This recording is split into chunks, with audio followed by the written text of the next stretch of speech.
Le séminaire en méthode et organisation du travail universitaire de Cogito comporte deux parties. La première partie, on examine toutes les rubriques de la méthode de travail, c'est-à-dire la question des supports d'études, la sélection de l'information, la mémorisation et le rôle de la table des matières, à chaque fois sur un plan théorique et par de petits exercices pratiques qui visent à montrer à l'étudiant comment ça fonctionne et que ça fonctionne dans son cas. Le but étant qu'il s'approprie ensuite ses conseils d'études dans le concret de son étude.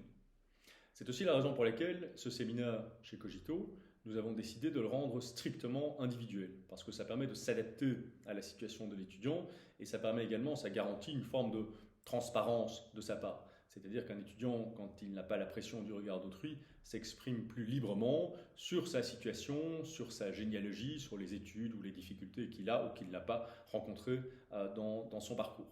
Donc c'est un format qui est strictement individuel et le séminaire dure 2h30 à 3h.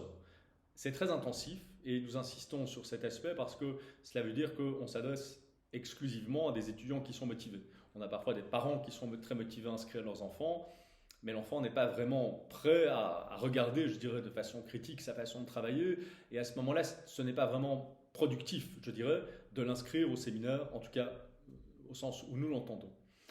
Le deuxième aspect, la deuxième partie du séminaire, c'est l'organisation du travail universitaire. Quand on dit universitaire, c'est université et haute école.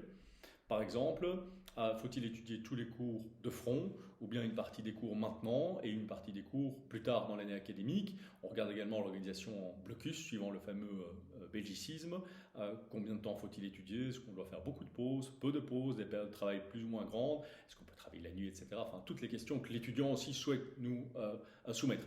Quand on dit séminaire, c'est effectivement pas un simple mot. C'est un séminaire au sens universitaire, c'est-à-dire c'est interactif. On part de la situation de l'étudiant, on le laisse s'exprimer sur son histoire, je dirais, scolaire, ou dans certains cas déjà académique, et on s'adapte véritablement à sa situation. Ce qui veut dire qu'il est constamment en échange avec la personne qui organise et qui lui donne effectivement ce séminaire. Donc, telle est la philosophie, je dirais, du séminaire en méthode et organisation du travail universitaire de Cogito.